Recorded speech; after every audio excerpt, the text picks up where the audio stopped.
Assalamualaikum, bertemu lagi dengan saya Nur Eka Susilawati dalam pembelajaran biologi. Untuk pertemuan kali ini kita membahas mengenai materi sikap ilmiah, metode ilmiah, objek biologi, dan permasalahan biologi. Oke, kita mulai. Yang pertama adalah sikap ilmiah. Nah, perlu kalian ketahui, bagi para saintis, kita wajib memiliki sikap ilmiah. Apa saja di antaranya? Yang pertama adalah rasa ingin tahu yang tinggi, kemudian berpikir logis dan terbuka, jujur dan objektif, tekun, teliti, dan tidak mudah putus asa. Kemudian adalah optimis, jadi untuk para saintis tidak boleh bersikap pesimis. Selanjutnya adalah kita bisa menghormati dan menghargai pendapat dari orang lain. Nah, lanjutkan ke materi selanjutnya, yaitu metode ilmiah. Apa yang dimaksud dengan metode ilmiah adalah suatu cara yang sistematis untuk memecahkan masalah. Dalam pembuatan metode ilmiah, ada beberapa langkah yang harus kita kerjakan. Yang pertama adalah kita harus menentukan perumusan masalah. Apa itu perumusan masalah? Masalah ini bisa dibentuk dalam kalimatannya ringkas, jelas, dan bermakna. Nah, kemudian setelah kita memiliki permasalahan, kita masuk ke dalam menyimpulkan informasi, ya, yaitu mengumpulkan informasi atau data. Ini bisa melalui observasi, wawancara, dan referensi. Referensi ini bisa kita cari melalui internet, buku, dan lingkungan. Nah, kemudian langkah yang ketiga adalah menyusun hipotesis. Nah, apa itu hipotesis? Hipotesis adalah jawaban sementara atau kesimpulan sementara yang nantinya akan dibuat menjadi perencanaan.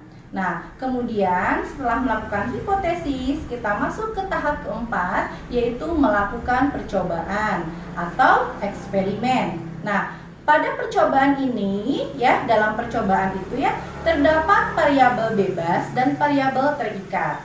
Apa itu variabel bebas? Para variabel bebas adalah percobaan berbeda-beda dalam percobaan bebas dan ditentukan oleh peneliti. Kemudian variabel terikat itu adalah variabel hasil dari perlakuan yang berbeda-beda dalam percobaan. Nah, contohnya yaitu pengaruh cahaya terhadap pertumbuhan tanaman kacang hijau. Kita tentukan mana variabel bebas dan variabel terikatnya. Nah, variabel bebasnya adalah intensitas cahaya. Kemudian variabel terikatnya adalah pertumbuhan tanaman atau tinggi dari tanaman kacang hijau. Nah, kemudian setelah kita melakukan percobaan, kita masuk ke tahap terakhir, yaitu kesimpulan. Nah, kesimpulan itu apa? Jadi kesimpulan itu adalah jawaban sebenarnya dari hipotesis yang pernah diajukan. Nah, kemudian kita masuk ke materi selanjutnya, yaitu objek biologi dan permasalahan biologi. Nah, objek biologi kita mulai dari sel. Apa itu sel? Sel adalah unit terkecil dari makhluk hidup. Kemudian, kumpulan dari sel yang mempunyai fungsi dan struktur yang sama akan membentuk jaringan. Nah, jaringan ini nanti akan membentuk organ. Apa itu organ? Organ adalah kumpulan jaringan yang mempunyai fungsi yang sama. Kumpulan dari organ akan membentuk sistem organ. Setelah itu, sistem organ akan membentuk suatu spesies atau individu atau organisme. Nah, kita lanjutkan objek biologi. Setelah terjadi individu atau organisme, maka akan terbentuk populasi. Apa yang dimaksud dengan populasi? Populasi itu adalah kumpulan dari individu sejenis yang menempati ruang yang sama dan waktu yang sama. Nah, kemudian setelah itu, kumpulan dari populasi akan membentuk komunitas. Komunitas adalah kumpulan populasi dalam suatu habitat yang sama. Kemudian ekosistem. Ekosistem itu apa? Hubungan timbal balik antara makhluk abiotik dan makhluk biotik atau makhluk hidup dengan makhluk tak hidup. Selanjutnya, objek biologi yang terakhir adalah bioma, kumpulan ekosistem yang mempunyai iklim yang sama. Selanjutnya, kita masuk ke materi terakhir yaitu permasalahan biologi.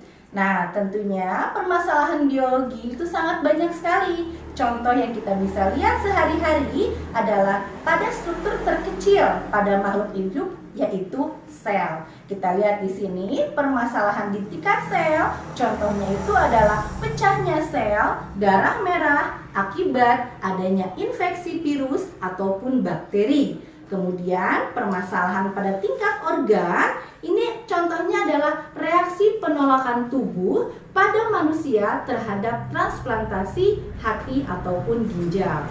Nah, kemudian kita masuk pada permasalahan biologi yang dicontohkan, yaitu permasalahan pada tingkat populasi yang sekarang sedang booming, yaitu penyebaran COVID-19 antar manusia, yang mencontohkan yaitu terjadinya permasalahan dalam populasi. Nah, yang terakhir Ibu contohkan adalah permasalahan biologi pada tingkat ekosistem.